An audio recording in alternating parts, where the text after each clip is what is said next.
Ismael Cala en exclusiva en la tarde del fin de semana de NTN 24. Nos dio ayer la posibilidad de conversar con él, una entrevista que esperaba que fuera aproximadamente de unos 40 minutos como mínimo.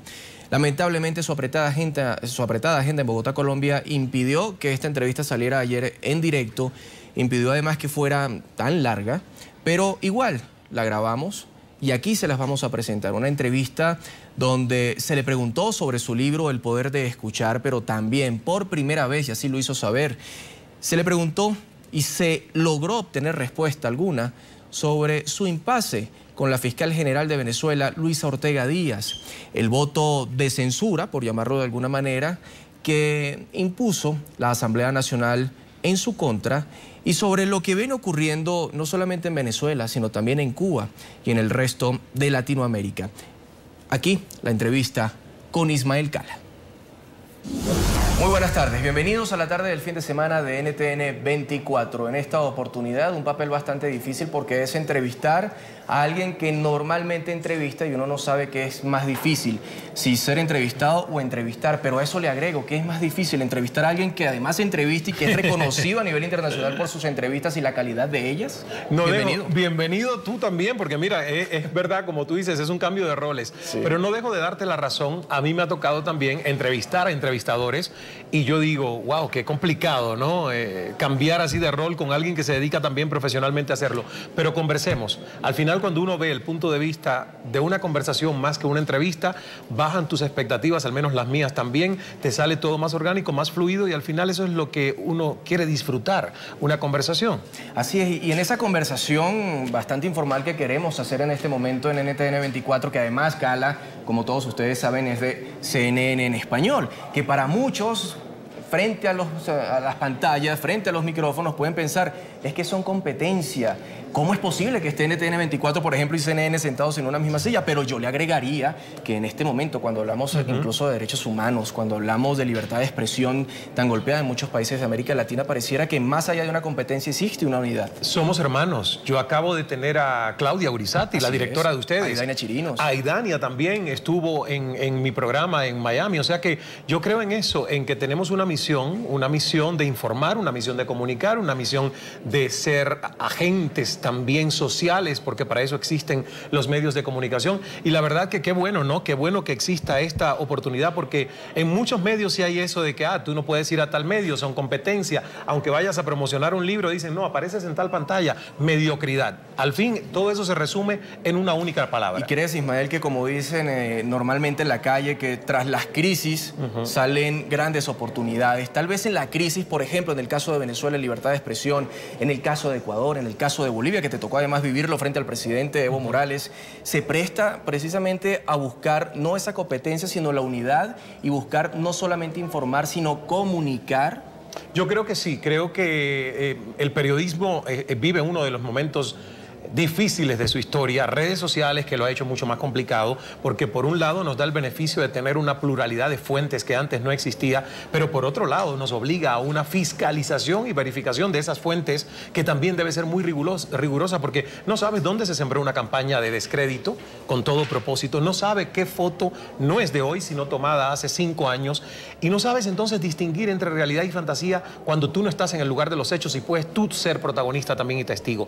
Lo que está pasando con el pugilato de dos partes, gobiernos que tratan de monopolizar la opinión pública a través de una estatización de los medios, o sea, hacerlos estatales, y el otro lado también, Juan Carlos, que es las empresas privadas grandes en muchos países tratando de ser monopolios de la información, quitar y poner gobiernos. Están los dos extremos y yo creo que lo que hace un país fuerte y democrático es legislar para que ninguno de esos dos extremos suceda, sino que los medios estén en el medio, en una coherencia de equilibrio.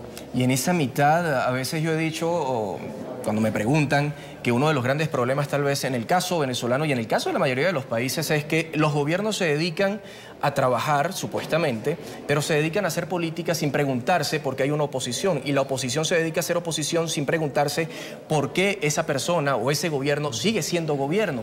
Esto me lleva a preguntar, ¿será que ninguno de los dos sectores saben escuchar, no tienen el poder de escuchar? Definitivamente. falta poder de escuchar en nuestras sociedades, en nuestros partidos políticos, en nuestros parlamentos. Mira, yo en muchas de las conferencias que hago basadas en el libro El Poder de Escuchar pongo un video que hace ya unos años fue viral y es de dos gemelitos pequeñitos que más o menos dialogan y no hablan todavía, es un ta, ta, ta, ta, ta, ta, pero es una conversación cívica que lo pongo para decir, este video debería enseñar a muchos de nuestros diputados en los parlamentos a ser más inteligentes emocionalmente y no llegar a darse hasta golpes, como hemos visto en muchas de las asambleas nacionales de nuestros países, porque no pueden escucharse, porque no toleran la opinión diferente del otro bando político, para nada más poner el ejemplo de la política.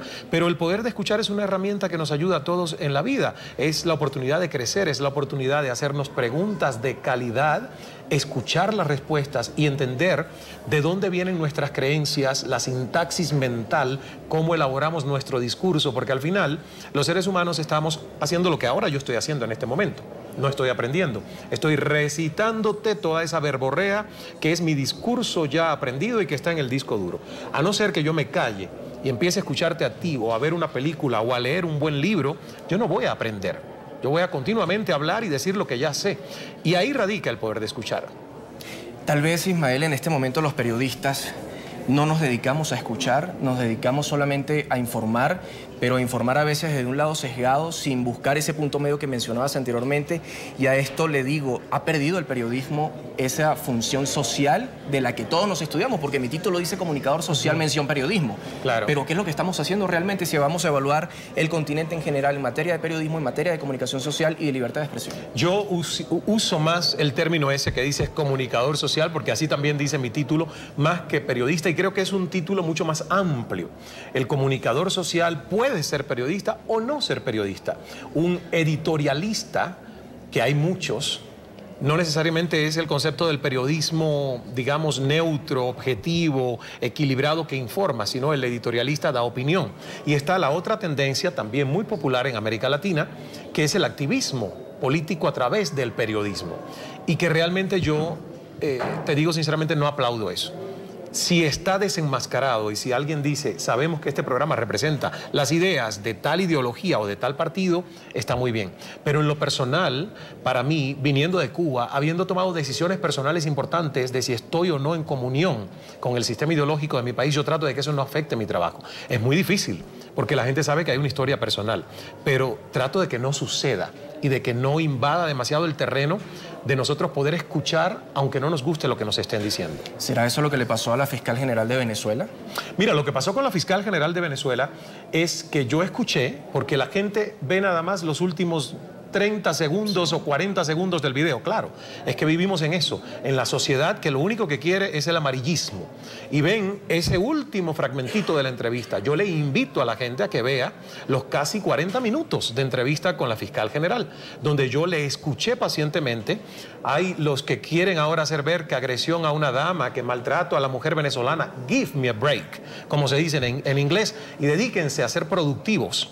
Dedíquense a ser resolutores, ¿verdad? Gente que pueda salir adelante y no con cortinas de humo, como una cosa como esta.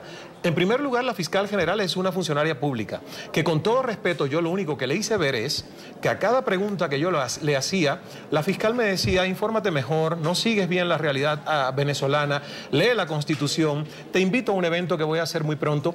Y a todo eso yo le dije, perfecto. Muy bien, ya con la última pregunta, que no me la respondió puntualmente, caso Nairobi Pinto, que todos vimos una conferencia de prensa donde lo único que se dijo fue, aquí está, no se pueden dar detalles por su seguridad.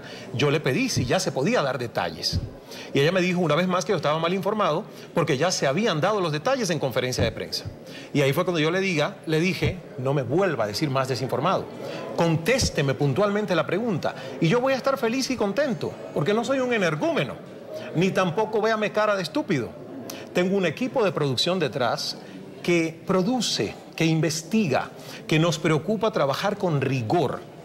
Y por eso yo no puedo permitir que alguien venga a la ligera a decirme a mí, en nombre de una cadena y en nombre de un equipo de producción, estás desinformado. ¿Será entonces que la Asamblea Nacional, tomando parte de lo que vienes diciendo, no está cumpliendo su labor, no se está dedicando a trabajar? Porque acaban de decir que tienen contra ti una medida. Eso no lo sé, tampoco me incumbe.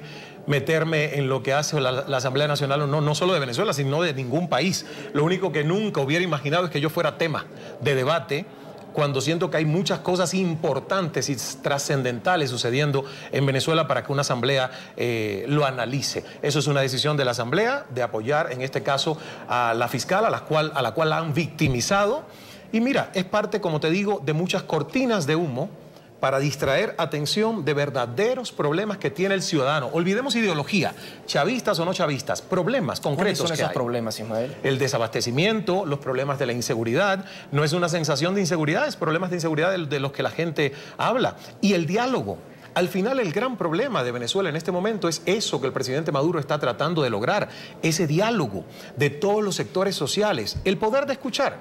Entonces, yo aplaudo que ese diálogo se realice y que ese diálogo se concretice en resoluciones, porque al final eso es lo que va a hacer crecer a una sociedad en paz, una sociedad que es capaz de manera madura de dialogar. Pero se puede tener ese poder de escuchar cuando de repente en el diálogo no existe la palabra que me llegue al oído para poderla escuchar. Bueno, el poder de escuchar es crecer en tolerancia. El poder de escuchar es crecer también en respeto a lo diferente, porque cada cual ve el mundo de acuerdo a su propia película. Y en las ideologías, como en el tema de las religiones, lo que ha sucedido es que la gente ha radicalizado tanto su pensamiento que anula la oportunidad de escuchar a los demás. Yo creo que en eso es lo que hay que crecer, en la oportunidad de decir nadie tiene la verdad absoluta, no hay sistema perfecto. A mí mucha gente me dice, no, que el capitalismo donde tú vives, y yo digo, bueno, yo escogí vivir allí por un problema personal, pero no estoy diciendo que sea perfecto. Hay millones de defectos, hay millones de temas con los que yo no estoy de acuerdo. Entonces, no hay sistema perfecto, pero por lo menos hay un diálogo donde uno puede decir lo que no le gusta, lo que no está bien y lo que quiere que se mejore. Y eso es lo que, vuelvo y repito, hace crecer a una sociedad. Esa sociedad que debe crecer de alguna manera en este momento, ya para irnos en otro ámbito, como lo acabas de decir, no para no enfocarnos en Venezuela, sino la palabra tolerancia que acabas de mencionar. Cualquiera que ve tu entrevista con la fiscal, esos 30 segundos puedes decir, estás promoviendo un libro que habla del poder de escuchar, que habla de la tolerancia, pero que lo perdiste, dirán los chavistas, porque lo he leído en las redes sociales sobre todo. Claro. ¿Cómo un periodista no pierde la tolerancia al aire? ¿Cómo un periodista guarda el punto medio al momento de preguntar y al momento a veces de responder? Porque a uno le ha tocado decir, ya va, yo soy el periodista, no el entrevistador. Claro. Bueno, mira, hay un factor que es el ser humano. Nosotros no somos robots en funciones de periodistas, como tampoco la fiscal es una robot en función de fiscal. Es un ser humano que tiene un papel, que tiene una misión, que representa algo para un país. Yo represento algo para mi audiencia, que busca, digamos, en un caso político, porque yo entrevisto todo tipo de personas, celebridades, escritores, especialistas en vida extraterrestre, ovnis, y me toca escuchar cosas que a lo mejor yo dudo o pongo en duda, y lo escucho con respeto. Lo único que yo digo, y no estoy orgulloso de ese momento, Juan Carlos, no es algo que yo vengo aquí y te digo, ay, qué bien, mira, celebré esa noche lo que pasó. Fui noticia. No, ni tampoco quiero ser noticia de esa manera. A lo mejor, mira, mejor es haber sido noticia tragándome la lengua con todo lo que me dijo Evo Morales, cuando sí me dijo, sé que te escapaste de Cuba, sé que no representas los intereses de los pueblos latinoamericanos, sé que eres del imperio. Y yo dije, madurez emocional, el poder de escuchar, y me acordé. Pero en este caso, el poder de escuchar fue, quiero que usted me respete y quiero que usted escuche lo que yo le digo y no me vuelva a usar la misma táctica. Recordemos que políticos y funcionarios públicos no se paran frente a una cámara de televisión sin recibir entrenamiento. Entrenamiento pagado, ¿verdad? Que pagan miles de dólares a asesores de imagen que les dicen cómo tratar a un periodista. Ensayan, graban y después le dicen y le muestran, esto no debe ser así, mire, utilice esta táctica, dígale al periodista de dónde usted sacó esos datos, no sé qué. Yo hago eso. Entonces conmigo no pueden venir a jugar esto. ¿Entiendes? O sea, sí, me lo ha hecho el presidente Rafael Correa, y en un momento, en una entrevista, si tú ves la entrevista con Correa, donde él me dijo, no le creas nada a la prensa ecuatoriana, yo creo que le dije en ese momento, presidente, he leído que usted ha tenido una conferencia en Harvard con estudiantes en inglés y que le fue muy bien a pesar de su fuerte acento. Miró así para alrededor y dijo, tengo fuerte acento en inglés. Le digo, no, presidente, despreocúpese, seguro que es mentira como todo lo que la prensa escribe de usted. Entonces, son técnicas que ya cuando tú tienes 4 años sentándote todos los días a escuchar políticos y funcionarios públicos, las detectas y las estudias. Y más adelante, esa reflexión me lleva a un cuestionamiento, y es que tanta culpa tenemos los periodistas de la falta de libertad de expresión o de la continua queja que tenemos los periodistas sobre represión, sobre censura, cuando tomamos parte, como si fuéramos partidos políticos, cuando nosotros mismos somos promotores de una autocensura. Bueno, yo no creo ser parte de un partido político, no, de hecho no lo soy. Soy un independiente en Estados Unidos, que es el país donde vivo, donde pudiera decirte soy demócrata o soy republicano. Soy independiente. Creo que tengo un feeling por candidatos, por lo que programe y proclame un candidato que quiera hacer. Y a lo mejor me iré de un lado al otro, no tengo una afinidad política. ¿Por qué? Porque mi historia con la política ha sido una historia de mucho escepticismo.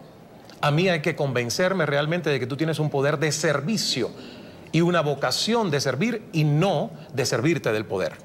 Entonces, yo te digo sinceramente, es complicado hacer periodismo, es complicado mantener una neutralidad absoluta, pero hay que tratar de hacerlo, porque va tu credibilidad, va tu integridad como periodista en todo eso, ¿no? Y más cuando eres, y tú mismo lo has definido en muchas entrevistas y en tu libro, que eres un completo, palabras más, palabras menos, inconforme. Sí.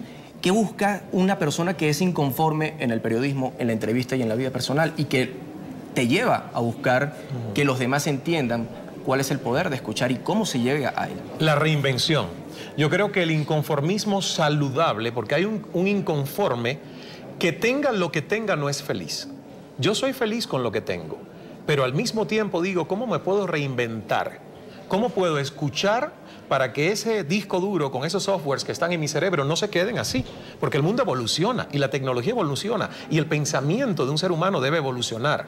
Por eso cuando niños nos dan leche en tetero o en biberón y luego podemos comer sólido, como dice la Biblia, porque hay que tener madurez para uno poder comer sólido. Y esa metáfora llevémosla a nuestra vida. Hay mucha gente que no crece, hay muchos analfabetos emocionales, y te estoy incluyendo a políticos que dirigen naciones, estados, parlamentos, y son analfabetos emocionales, porque no saben cómo lidiar realmente con este tema de tratarlo diferente, de escucharlo diferente. ¿Cómo no ser un analfabeto emocional, pero también cómo no ser un resentido social? Y pongo tu caso, en el libro también se habla mucho de lo que te pasó cuando joven. Pareciera que tienes un número cabalístico con el 8, porque a los 8 años empezaste a trabajar en los medios. En el 98 te fuiste de Cuba. Cuando tú ves todo esto y todo lo que pasaste para lograr y llegar a donde estás, cualquiera diría que puede ser una persona amargada, que es un divo, que se le subieron los humos, porque tiene ahorita lo que antes no tuvo y que su familia tampoco, y que es una familia además que tuvo grandes problemas. ¿Cómo puedo ser yo tan positivo en la vida ahora? Bueno, porque el positivismo se trabaja desde cero todos los días. El cerebro para mí ha sido un jardín. Es el jardín más importante que he tenido que cultivar. Y yo vengo de una mente que fue bastante negativa en mi adolescencia por temas que ya he compartido en el libro y que sigo hablándolo, aunque la gente, ahí voy de nuevo, gente que es insensible, ¿verdad? Tú compartes algo como el tema de la esquizofrenia en la familia y entonces el que no tiene argumentos, porque no sabe qué decirte, te va a decir que es esquizofrénico. Y a mí me toca 3 pepinos eso. Entonces, soy un inadaptado hasta donde esa inadaptación me hace crecer. Soy ciudadano del mundo. ¿Por qué tengo que conformarme con que alguien, sea gobierno, sea un líder político, tome las riendas de mi vida? No, señor. Yo no vine a este mundo para que nadie gobierne mi vida. La gobierna Dios y yo, que soy el co-creador, como todos los seres humanos. Todos tenemos la capacidad de tomar ciertas decisiones que luego van a enrutar de una u otra manera nuestro destino, nuestra vida. Entonces yo me cansé de ser víctima, me cansé de decir, no puedo hacer esto porque nací pobre, no puedo llegar allí porque me falta dinero. La falta de dinero, de hecho, en mi vida ha sido el gran combustible para entender que mi plusvalía ante la sociedad no es el dinero, que tiene que ser aportar sentido y significado con lo que como ser humano puedo dar. El que tiene mucho dinero entonces entiende que su gran puerta es el dinero y a lo mejor termina siendo alguien con una gran fortuna y un indigente espiritual.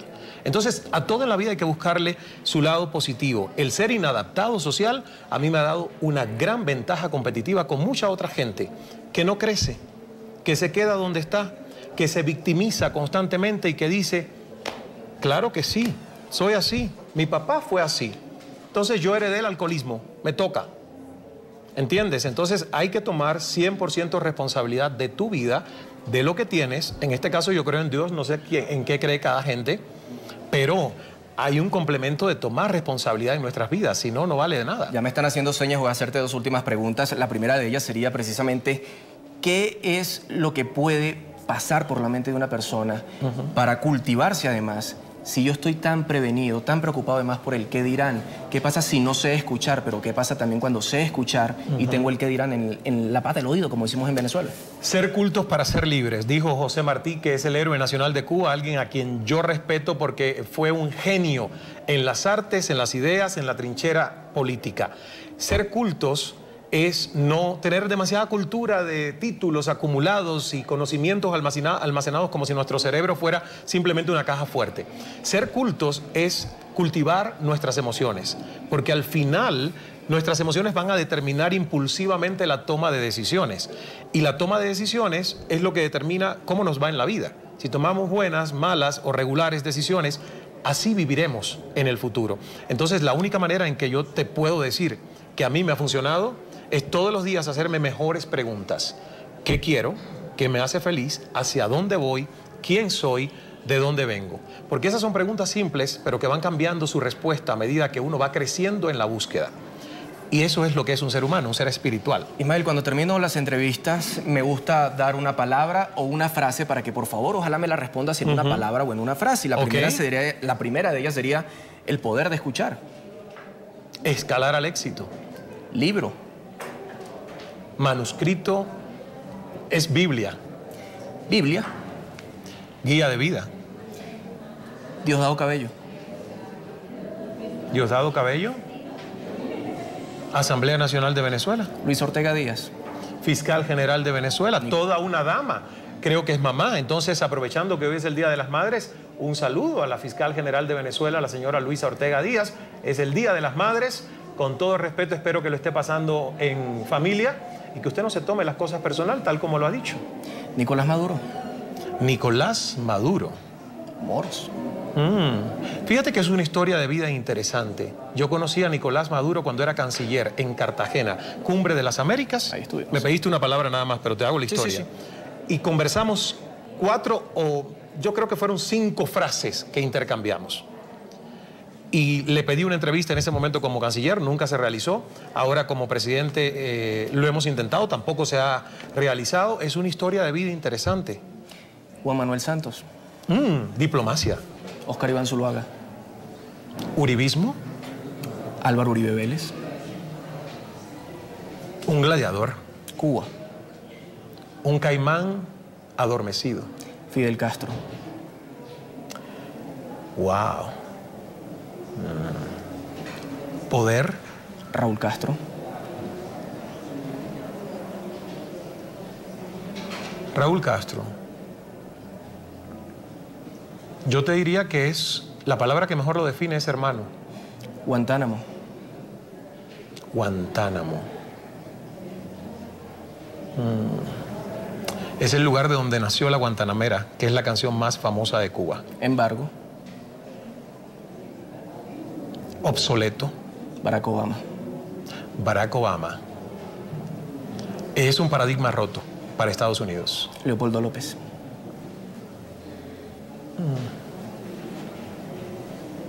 Leopoldo López. Wow, una palabra. Sí. Símbolo de renovación. CNN. Mi casa. NTN 24. Otra casa. Muchísimas gracias, Ismael, por haber estado con nosotros. Muchas gracias, en la Juan tarde Carlos. del fin de semana para NTN 24. Gracias por habernos dado más de los minutos que nos habían cedido, pero entenderá que no es fácil tenerlo aquí y obviamente hay que aprovecharlo. Gracias. Entrevista especial con Ismael Cala en NTN 24. Continúen con más de lo que le tenemos en nuestro programa hoy, como ya lo dijo Ismael, en el Día de las Madres.